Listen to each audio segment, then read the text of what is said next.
إصحاح 18. Matthew 18. في الساعة دي طلع التلاميذ ليسوع يقولوا: At that time the disciples came to Jesus saying, مين بقى هو أعظم في مملكة السماء؟ Who is the greatest in the kingdom of heaven? قام نادى يسوع ولد يجيله and calling to him a child, ووقفه في وسطهم وقال: he put him in the midst of them and said, الحق بقول لكم، Truly I say to you, لو ما رجعتوش وبقيتوا زي الأطفال unless you turn and become like children, فمش هتدخلوا مملكة السماء. you will never enter the kingdom of heaven. فاللي هينزل من نفسه زي الولد ده Whoever humbles himself like this child يبقى هو اللي أعظم في مملكة السماء. is the greatest in the kingdom of heaven. واللي هيقبل ولد واحد زي ده باسمي Whoever receives one such child in my name يبقى قبلني. receives me. واللي هيكعبل واحد من الصغيرين المؤمنين بيا دول But whoever causes one of these little ones who believe in me to sin, يبقى أحسن له لو يعلق في رقبته حجر رحايا it would be better for him to have a great millstone fastened around his neck ويغرق في عمق البحر. and to be drowned in the depth of the sea. يا ويل العالم من أحجار الكعبلة، Woe to the world for temptations to sin, for it is لأن أحجار الكعبلة ضروري تيجي، sin. For it is necessary that temptations come, ولكن يا ويل الإنسان ده اللي بيه تيجي الحجارة. but woe to the one by whom the temptation comes. فلو إيدك أو رجلك خلتك تغلط And if your hand or your foot causes you to sin, فاقطعها وارميها بعيد عنك. cut it off and throw it away. أحسن لك تدخل الحياة أعرج أو مقطوع It is better for you to enter life crippled or lame من إنك تترمي في فرن النار اللي ملوش نهاية وعندك إيدين أو رجلتين. than with 2 hands or 2 feet to be thrown into the eternal fire. ولو عينك خلتك تغلط And if your eye causes you to sin, يبقى لحق وارميها بعيد عنك. tear it out and throw it away. أحسن لك تدخل الحياة أعور It is better for you to enter life with 1 eye من إنك تترمي في جهنم النار ودي كانتين. than with 2 eyes to be thrown into the hell of fire. بصوا، ما تحتقروش حد من الصغيرين دول، See that you do not despise one of these little ones, لأني بقول لكم إن ملايكتهم في السماء في كل وقت بيشوفوا وش أبويا اللي في السماء. for I tell you that in heaven their angels always see the face of my Father who is in heaven. فاكرين إيه؟ What do you think? لو إنسان كان عنده 100 خروف If a man has 100 sheep وتاه واحد منها and one of them is gone astray, مش يسيب ال99 على الجبال does he not leave the 99 on the mountains ويروح يدور على اللي تايه؟ and go in search of the one that went astray? ولو صادف ولقاه يبقى الحق بقول لكم And if he finds it, truly I say to you, إنه يفرح بيه أكتر من 99 اللي ما تاهوش.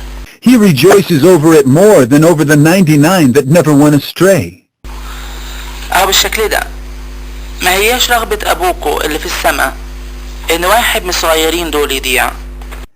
So it is not the will of my Father who is in heaven that one of these little ones should perish.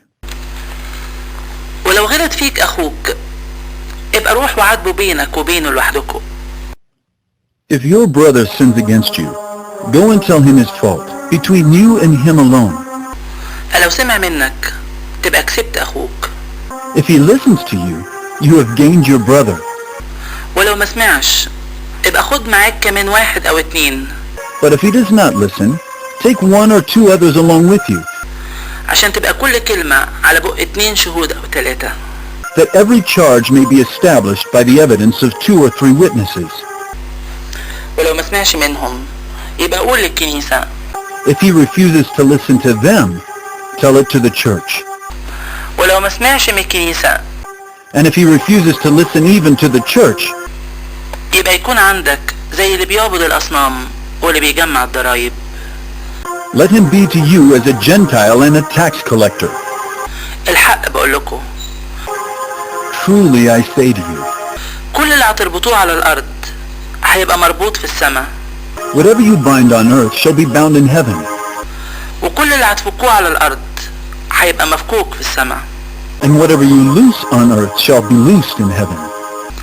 وأقول لكم كمان، Again I say to you, لو اتفق 2 منكم على الأرض في أي حاجة يطلبوها، if 2 of you agree on earth about anything they ask, يبقى هتكون ليهم من عند أبويا اللي في السماء.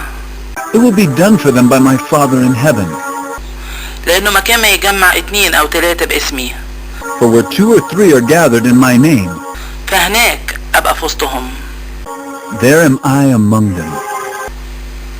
وقتها طلع له بطرس وقال: Then Peter came up and said to him, يا رب كم مرة يغلط فيا أخويا وأنا سامحه؟ Lord, how often will my brother sin against me and I forgive him? لحد 7 مرات. As many as 7 times? قال له يسوع: Jesus said to him, مش هقولك لحد 7 مرات، I do not say to you 7 times, لكن لحد 70 مرة، كل مرة 7 مرات. but 70 times 7. عشان كده تشبه مملكة السماء إنسان ملك حب يحاسب العبيد بتوعه. Therefore the kingdom of heaven may be compared to a king who wished to settle accounts with his servants. فلما ابتدى يحاسب، When he began to settle, طلعوا له واحد مديون ب10,000 وزنة. one was brought to him who owed him 10,000 talents. ولما ما كانش عنده عشان يسدد، And since he could not pay, أمر سيده إنه يبيع هو ومراته وولاده his master ordered him to be sold with his wife and children وكل اللي عنده ويوفي الدين. and all that he had and payment to be made. فنزل لعبده وسجد له وقال: So the servant fell on his knees, imploring him, يا سيد اصبر عليا وأنا سدد لك كله. Have patience with me, and I will pay you everything. فتحنن سيد العبد ده وفكه وساب له الدين. And out of pity for him, the master of that servant released him and forgave him the debt. ولما خرج العبد ده، But when that same servant went out, لقى واحد من العبيد زمايله he found one of his fellow servants كان مديون له ب100 دينار، who owed him 100 denarii. فقبض عليه ومسك في رقبته وقال له: And seizing him, he began to choke him, saying, سدد لي اللي ليا عندك. Pay what you owe. فنزل العبد زميله على رجليه وطلب منه وقال: So his fellow servant fell down and pleaded with him, اصبر عليا وانا سدد لك كله. Have patience with me, and I will pay you.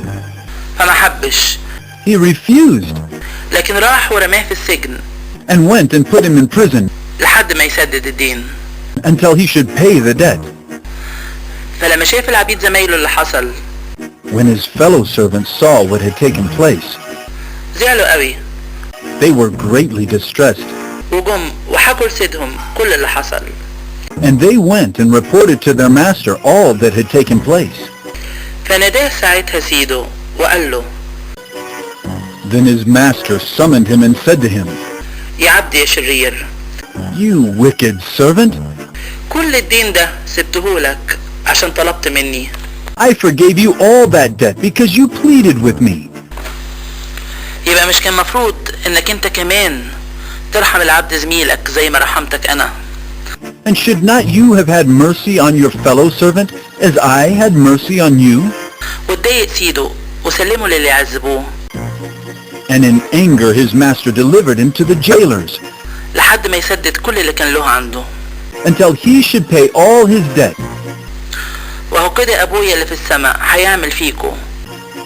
So also my heavenly Father will do to every one of you. لو ما سبتوش من قلوبكو كل واحد لأخوه غلطاته. If you do not forgive your brother from your heart,